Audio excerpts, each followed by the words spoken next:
Salut, aujourd'hui on va parler de l'érosion du marché des voitures de collection.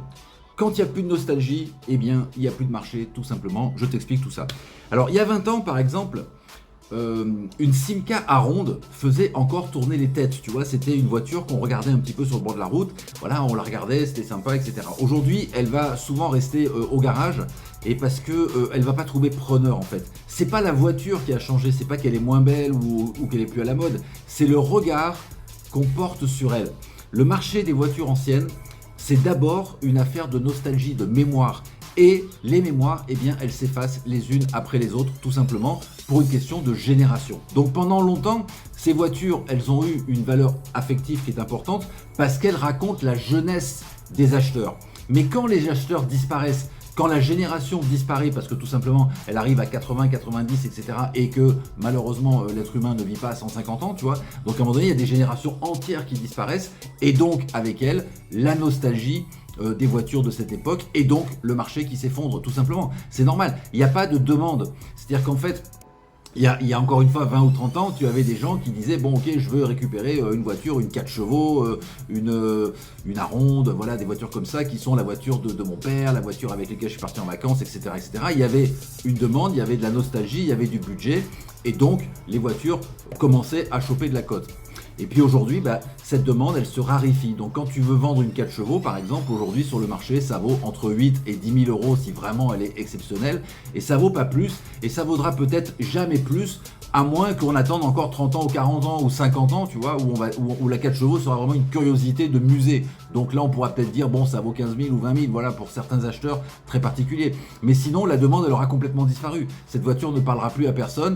C'est un petit peu comme, enfin, moi, je sais pas, j'ai 60 ans, tu vois, les voitures des années 20, des années 30, bon, je les regarde avec curiosité, mais jamais de la vie, je mettrai 20 000 ou 30 000 euros pour en acquérir une parce que ça me parle pas du tout. En plus, c'est pas des voitures très pratiques, c'est des machins avec des roues en bois, il faut passer les vitesses comme ci, comme ça, enfin c'est compliqué, tu vois. Donc c'est pas des voitures, voilà, on va la regarder comme quelque chose de muséal, voilà. On va dans un musée de l'auto, on voit des très anciennes voitures, des machins à vapeur, des trucs comme ça, bon. Voilà, on se dit, c'est marrant, c'était le passé, tu vois, la genèse de l'automobile, mais c'est pas pour ça qu'on a envie d'en acheter une. Par contre, on a envie d'acheter la voiture de son enfance, voilà, ou de la voiture de ses parents, etc. Voilà, ça marche comme ça. Et donc les générations succèdent, disparaissent, et donc l'engouement pour les voitures aussi. Donc aujourd'hui, c'est la génération des années 30, des années 40, des années 50 qui s'éteint, et avec elle, eh bien, il y a moins de demandes, bien sûr, pour les modèles qui étaient emblématiques à cette époque.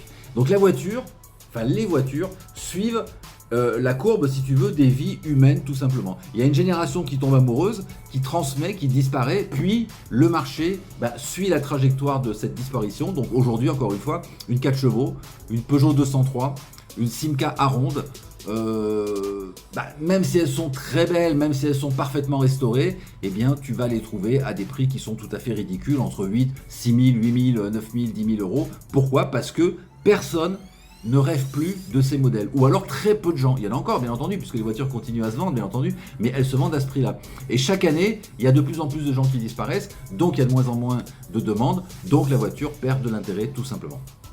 Alors, on confond trop souvent, si tu veux, la valeur et la rareté. Mais si tu as une voiture rare qui est sans public en face, eh bien tu as quelque chose qui ne vaut pas grand-chose. La cote d'un modèle, elle n'est pas figée, elle dépend de la capacité émotionnel, de souvenir, si tu veux, d'une génération à s'identifier à cette voiture. C'est pour ça qu'aujourd'hui, qu'est-ce qui flambe en fait ? Les années 80, les années 90, parce qu'on a tout un marché qui est renouvelé par les quadras et les quinquas, qui commencent à avoir un peu de budget, tu vois, qui commencent à avoir la possibilité de sortir 10 000, 15 000, 30 000 sans que ça pose trop de problèmes. Donc ils veulent retrouver eux aussi leurs émotions, leurs premiers émois d'adolescents ou de jeunes. Et qu'est-ce qu'ils vont acheter ? Ils vont acheter une Golf GTI, une 205 Rallye, une BM30, ils vont chercher une Clio Williams, ils vont chercher ce genre de choses, voilà, des voitures qui les ont fait rêver quand ils étaient jeunes ou bien qu'ils ont eux-mêmes utilisé quand ils étaient jeunes. Donc cette nostalgie continue, tu vois, mais cette génération, elle est encore bien active et elle est nombreuse.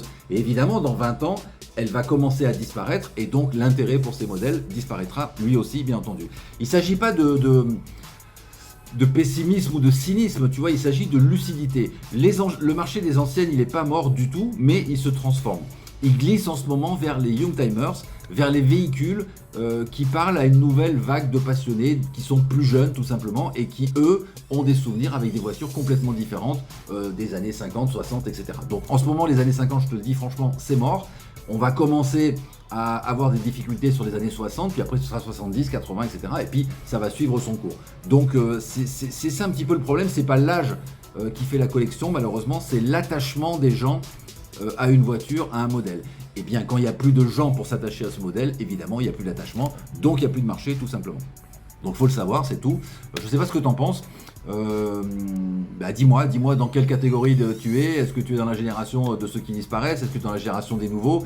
Qu'est-ce qui te fait rêver comme voiture? Est-ce que toi tu mettrais 10 ou 15 ou 20 000 euros dans une 4 chevaux ou dans une Aronde?